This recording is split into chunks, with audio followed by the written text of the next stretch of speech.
There is one thing which I have consistently explained on this platform, and I'll repeat it again for those who might have missed it, that President Uhuru Kenyatta made the choice of supporting Raila Odinga for the presidency long time ago. But the president received a lot of resistance from his team. And there were 4 camps around the president's team. There was the first camp which believed that President Uhuru Kenyatta should actually reconcile with his deputy because the deputy stood a better chance of becoming the next president of the Republic of Kenya. But this camp was actually ignored. The president didn't listen to them, and it fell long time ago.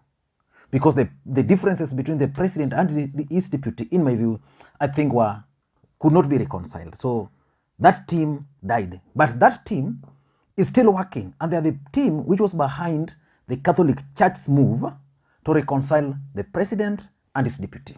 But again, the president declined. So that was the first camp. And then there was the second camp, which believed very strongly that as much as the president wanted Raila Odinga was not electable. And that the president just needed to convince Raila Odinga to retire together. And then they identify a compromise candidate and support that candidate. And they identified Musalia Mudavadi as the compromise candidate. So this camp has been pushing for Musalia Mudavadi. But just like I opined on this channel, that Mudavadi is making it very difficult for anybody to make him the president of the Republic of Kenya. This camp gave up.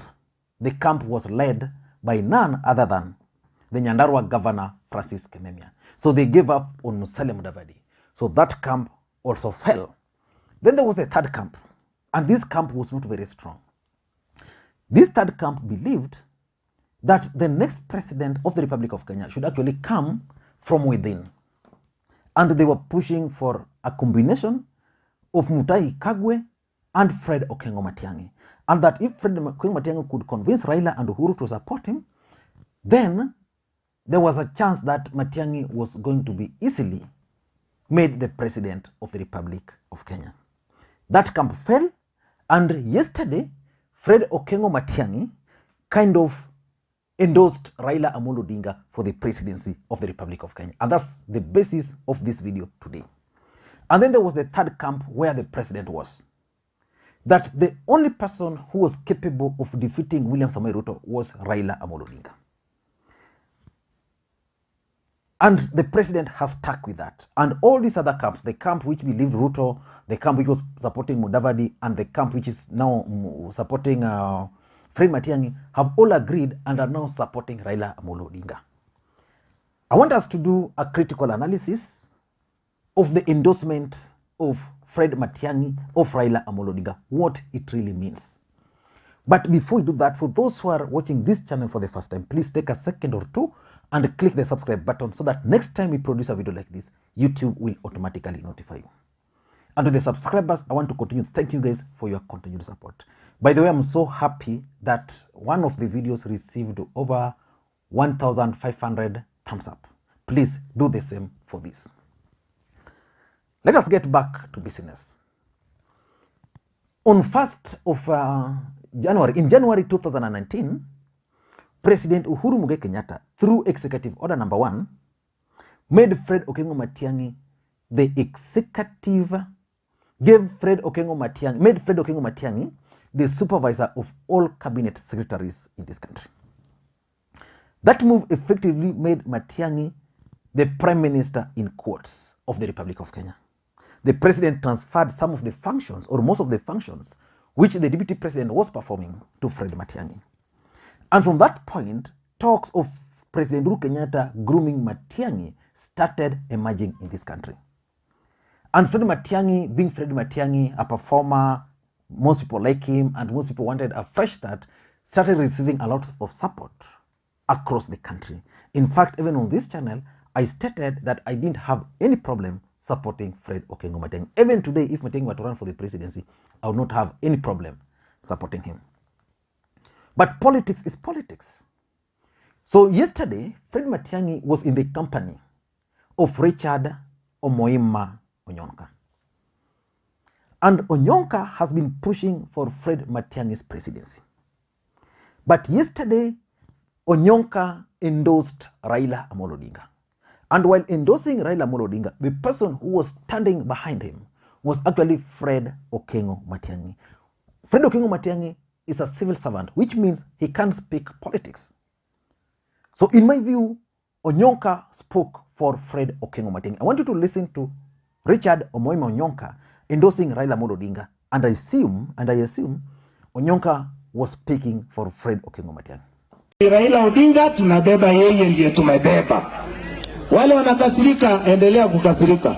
Niliona wanakasirika Kisii leo wanasema ati sijui ati wa Kisii wanaanza kutengeneza party ya ukabila. Kwani hiyo party yako ya UDS ni ya ukabila? Alikuwa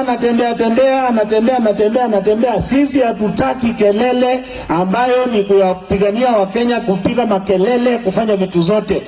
Kitu tunataka, kura zitakuja, tutachagua yule mtu ambaye tunapenda, ataleta uwiano, maendeleo kikamilifu, somebody who believes in equity, justice and fairness, somebody who will make our people believe that we are Kenyans again and we are going to work as a team. Mganga Matiang'i, tulikuwa levinandi. Sikuongea siasa, asante. And for those who follow politics, there was a time Onyonka actually challenged Raila Odinga to support Matiang'i. And he advised Matiang'i afuate baba. Baba akikanyaga huku, akanyage hapa. Baba akikanyaga hapa, akanyage hapa. But the fact that yesterday he endorsed Raila Odinga in the absence of Raila Odinga, but in the presence of Fred Okengo Matiang'i, means Fred Okengo Matiang'i, because it's only Onyonka who is pushing for Fred Matiang'i. It means, therefore, that Fred Matiang'i has endorsed Raila Odinga. What does that mean? Number one, it means the consolidation of Nyanza as a voting bloc. Since 2007, 2013, 2017, Nyanza region has voted majorly or primarily for Raila Odinga. But when you go to Kisii and Kuria, there has been a split. In Kisii, Raila Odinga has been winning, but with a margin, like 55, 30-something or 40-something. So what Matiang'i move means is that this time around, Raila Odinga is likely to get overwhelming support from the larger Kisii nation or Gusii nation. Because in the last election, for example, Nyamira County voted in favor of Jubilee. Kisii voted in favor of Raila, Nyamira in favor of Jubilee, because Matiang'i was the senior most government official from that region by that time, and they didn't want to disappoint Matiang'i. And the fact that Matiang'i was a senior government official there, it meant he had even to use government machinery to deliver, which he did. So this time around, those who never voted for Raila Odinga that time are likely to vote for Raila Odinga. So Fred Matiang'i teaming up with Ongwae, or let me put it this way, Fred Okengo Matiang'i teaming up with the ODM brigades from Kisii region is something which is going to hand the Deputy President Dr. William Samoei Ruto a humiliating defeat in Kisii. And of course, you remember that Kisiis have some small differences which are historical with the Kalenjin. So Kisii is likely to be consolidated. So if you consolidate Nyanza, you consolidate Kisii, it means the only region which will be remaining is Kuria. I don't know how Raila Odinga is going to deal with the Kuria people, because in 2013, if my memory serves me well, Raila Odinga had thought that he was going to consolidate Kuria. So he gave Kuria the Senate in Migori, he gave them the women rep, in the hope that they were going to support him. But the Kuria people did not do that. The percentage was almost 50-50. So the idea is to consolidate the support for Raila Odinga. Number two, I also tend to think that Fred Matiang'i is positioning himself for future politics. Assuming Raila Odinga becomes the president of the Republic of Kenya, is there anything which will stop Fred Matiang'i from serving in his cabinet? I don't think. But what about Ruto? If Ruto becomes the president, do you think Matiang'i will survive even for a day? I don't think so. And even if you leave the appointment, Fred Matiang'i is actually positioning himself post-2022. You know, Fred Matiang'i is a senior government official in President Uhuru Kenyatta's cabinet. So which means between now and 2022, Fred Matiang'i is likely not to contest for any seat. People have been talking of him going for Nyamira gubernatorial seat. I don't think that's going to be possible for several reasons. He will oversee President Uhuru Kenyatta's succession politics. Number two, he might not have time to campaign as at now. And probably he would want to support the current governor so that by the time of 2027, then he will easily win that gubernatorial seat, or even if he wants to run for the presidency. So I tend to think that what Matiang'i is doing is positioning himself post-2022 so that he can inherit the support of Raila Odinga, inherit Kisii. If he will play politics well, he was a campaign manager for Nyachai, which means Matiang'i is also not new in politics. So definitely post-2022, he will find himself somewhere politically, either at the national level with his own political party, because what he's doing is going to support Raila Odinga, but Matiang'i and his group are planning to form a political party. So that political party, they are intending to use it to sponsor candidates, gubernatorial candidates, Senate, women rep, MCs in Kisii and Nyamira County. Assuming they're going to succeed, then it means in post-2022, Matiang'i will have a political party with elected leaders, and that can propel him if he can get the support of Raila Odinga for the presidency or whichever seat he would want to run for after the next general election. Number three, I can also interpret it to mean that President Uhuru Kenyatta has actually directed Matiang'i to support Raila Odinga. Amemwambia hiyo mchezo yako ya kutafuta uresident, please wachana na hiyo, you can't. It's not only Matiang'i. What about Kimemia? Kimemia from nowhere attended Raila Odinga's function and endorsed him. This is a guy who was pushing so hard for Musalia Mudavadi. So it means probably President Uhuru Kenyatta has directed his cabinet, his supporters, his allies, that the direction we are going to take for 2022 is this. So you guys go and line behind Raila Odinga. Go outside there and support Raila Odinga. And I think that that's exactly what the president did to Matiang'i. And Matiang'i is just obeying the instructions of the president. I'll be keenly watching one man, Karanja Kibichu, how he'll be operating with Raila Odinga. Because Karanja Kibichu is also one guy who has not been really pro Raila Odinga. He's been pushing for other interests. But I tend to think that Fred Matiang'i is actually just responding to the directive by President Uhuru Kenyatta. Number four, I want to believe that Fred Matiang'i is not a stupid guy. He's very wise.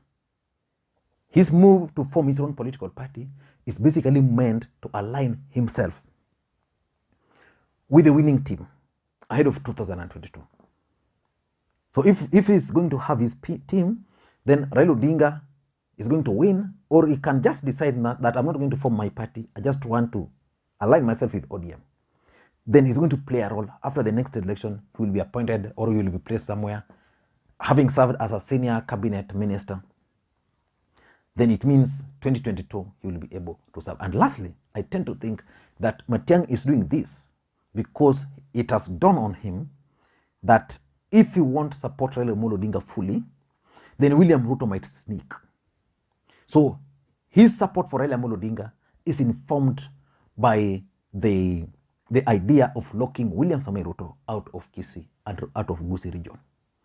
So in my view, he's out to help anybody who wants to lock William Ruto out of Gusii nation. And that's exactly what Fred Okengo Matiang'i is doing. Remember, Fred Okengo Matiang'i is the Minister for Interior. He has all the state machinery. He has president's ear. He knows what's happening. That if I don't do this, then this is likely to happen. But if this is going to happen, if Ruto becomes the president, where am I going to go? Am I going to run to Uganda? Museveni is his friend. Am I going to go to Uganda, to Tanzania, or what? So the best thing for me is to try if I can lock the DP out of Kisii.